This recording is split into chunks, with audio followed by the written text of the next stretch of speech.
Many people who have dunked on Baywatch nights, myself included, have noted that the first season was doubly pointless because a lot of their episodes could just be normal episodes of Baywatch, except Mitch wears a suit. Season 2 didn't encounter that issue very much on account of the batshit insanity, but occasionally they remembered that normal Baywatch was equally insane. Hence, you get episodes like Rendezvous, where Cody encounters a mermaid. Hey, I mean, this is more realistic than the time he invented a boat. This isn't the first paranormal encounter on Baywatch, as ghosts, aliens, and Christmas elves were canon long before Mitch donned an Adidas jacket and fought voodoo guys. This is also not the first time they've done an episode called Rendezvous, which you will recall was the nights where devious Donna did that amazing chicken dance. Somehow, Baywatch is the wildest it's ever been, while simultaneously being tired and out of ideas. But before we can get to mermaid plots, which sadly don't involve chicken dances, we unfortunately have to deal with Manny's boring friends. Content warning: this plot heavily deals with teen suicide, boring diving montages, and minor appearances of Manny.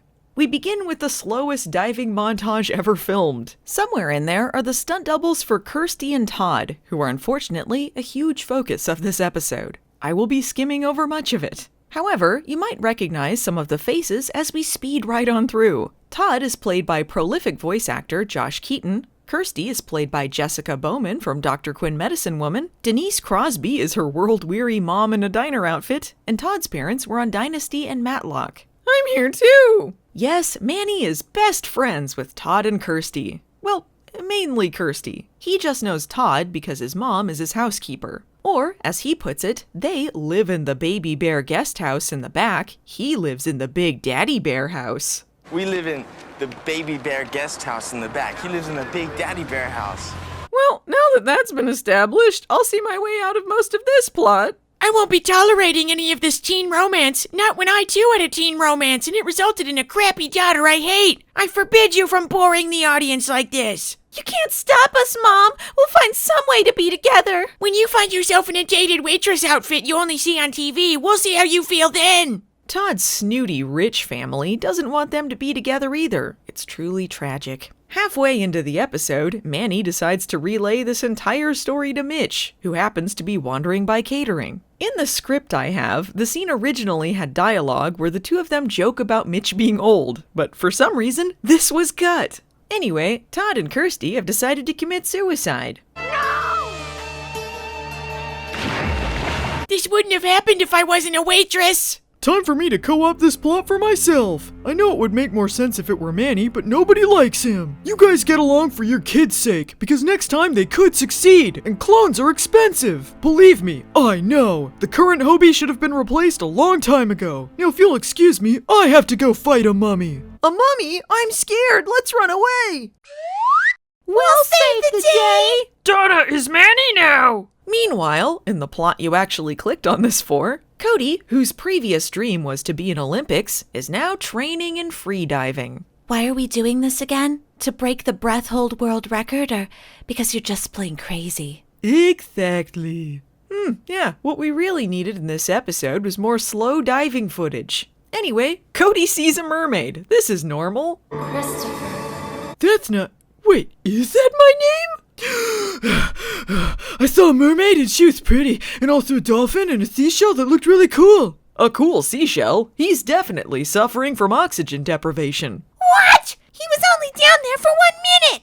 As you might expect, the mermaid story is one fishtail that's hard to swallow. Even Cody isn't sure, and he believes if you drink soda and Pop Rocks, your stomach will explode. Newman balks at the idea. Caroline, whose sister was reincarnated as a dog, thinks this whole thing is foolish. But CJ, much like Fox Mulder, wants to believe. Besides, mermaids are way cooler than shadowy robe people and trash bags, or basically everything they featured on Baywatch nights.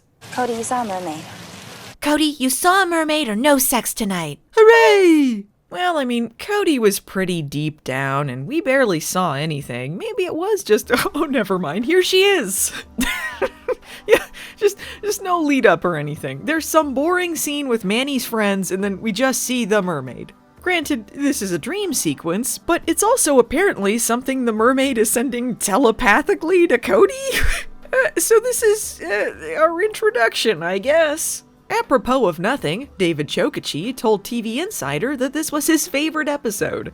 Now, I would like to take some time here to discuss the actress playing the mermaid, Marliece Andrada. I've mentioned her briefly in a couple of episodes, but now that she has a significant part, I think this is a good time to take a swim through her biography. In 1995, she was a Raiderette, and during that time she also won the title of Catalina Tropic Babe.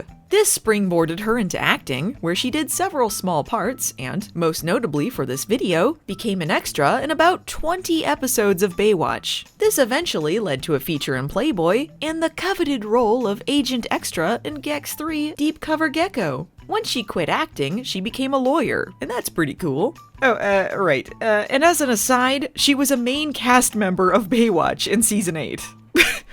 So, why am I bringing this up now instead of when she's added to the cast next season? Well, because extraordinarily, despite the fact she is in the opening credits, she is in a whopping 4 episodes and then just never appears or is mentioned again. And I don't mean like 4 episodes about her, I mean like she has a few lines? Maybe?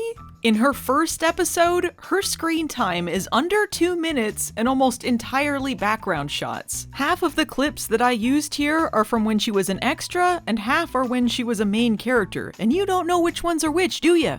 I'm not kidding. She has more to do here as this mermaid than she does in her entire run as a main cast member. It's incredible how nothing her part is. And there's a reason for that has nothing to do with her specifically, but man, it's kind of sad when you think about it. Speaking of sad, I invented a boat! Anyway, in the script, the mermaid talks telepathically to Cody during this dream sequence and introduces herself as Melisande. This doesn't happen in the episode, but Cody somehow knows her name anyway. Melisande.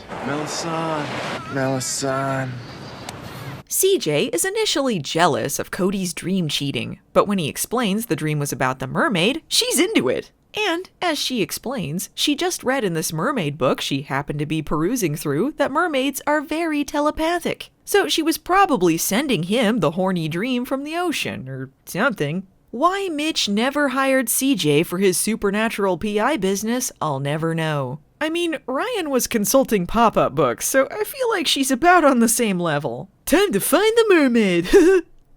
Turns out she's just right over there. Small ocean. Christopher! My name is Cody.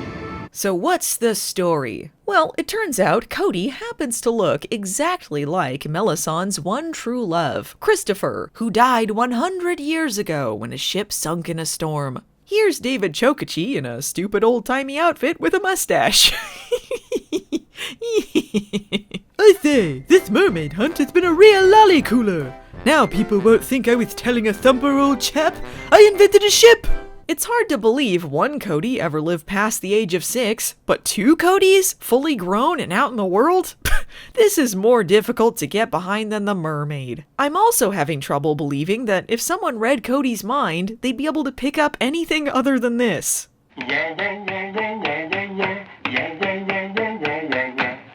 Christopher, my love, at last we've been reunited and we can be together forever. I love fish sticks. Yum, yum, yum. I've made a huge mistake. CJ gets worried and ends up scaring Melisande away. When Cody tells her what happened, CJ's mermaid kink comes back in full swing. She decides it's kissy kiss time. No. CJ might get off to mermaids, but she won't stand for mermaids trying to steal her man. So she decides she's going to dive down and just, explain to the mermaid she's got the wrong guy? I don't know. As originally written, CJ's air tank hits a rock and she can't surface in time, so Melisande saves her by giving her mouth-to-mouth mermaid resuscitation. But this is the 90s and that's gay. So how about she just hits her head on a rock like an idiot instead? Finally, I can have some dinner. Look, now that I've met him, I feel confident in letting you have this one. Bye! But wait a second, this isn't mine. I don't want this.